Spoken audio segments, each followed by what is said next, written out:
Not 175 అంటూ దొంగ ఓట్లతో వైసీపీ గెలవాలని చూస్తోందని బీజేపీ ఏపీ అధ్యక్షురాలు దగ్గుబాటి పురంధేశ్వరి విమర్శించారు.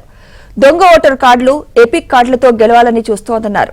విజయవాడలో ఒంగోలుకు చెందిన పలువురు పారిశ్రామికవేత్తలు బీజేపీలో చేరారు. వారికి కాషాయం కండువా కప్పి పురంధేశ్వరి బీజేపీలోకి ఆహ్వానించారు. ఏపీలో దొంగ ఓట్లపై కేంద్ర ఎన్నికల సంఘానికి బీజేపీ కూడా ఫిర్యాదు చేసిందని ఈ సందర్భంగా పురంధేశ్వరి అన్నారు.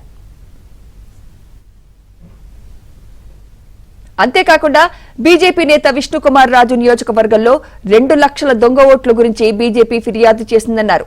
దీనికి సంబంధించి కేంద్ర ఎన్నికల సంఘం కొందరు ఐఏఎస్, ఐపీఎస్ అధికారులపై చర్యలు తీసుకుందన్నారు.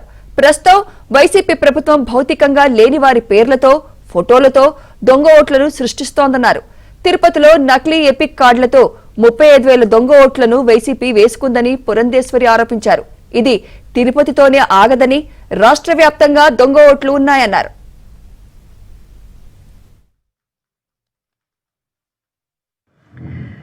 ఒక్క తిరుపతి బై ఎలక్షన్ లోనే ఫేక్ ఎపిక్ కార్డ్స్ ని తయారు చేసి దొంగ ఫోటోలు వాటి మీద అంటించి ఫోటోల్ని బ్లర్ చేసేసి, అంటే క్లియర్గా కనపడకుండా ఆ వ్యక్తి మొహం దాన్ని బ్లర్ చేసేసి 35,000 దొంగ ఓట్లు ఒక్క తిరుపతి బై ఎలక్షన్లోనే వేసుకోవటం జరిగింది.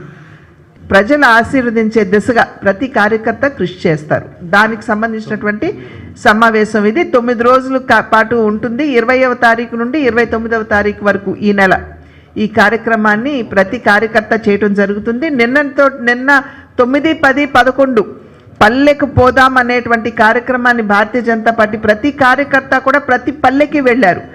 రాష్ట్రంలో ఉన్న 21,000 పల్లెలకి భారతీయ జనతా పార్టీ కార్యకర్తలు వెళ్ళి అక్కడ 24 గంటలు ఉండి అక్కడ ఆ గ్రామం యొక్క స్థితిగతుల్ని కనుక్కుంటూ, సంస్థాగతంగా పార్టీ ఏ మేరకు అక్కడ బలంగా ఉంది అర్థం చేసుకుంటూ, ఏవైతే ఇందాక చెప్పాను దేశానికి రాష్ట్రానికి అందించినటువంటి సేవ, ఆ విషయాలు కూడా ప్రతి గ్రామంలో ఇవాళ భారతీయ జనతా పార్టీ కార్యకర్త చెప్పినటువంటి విషయం.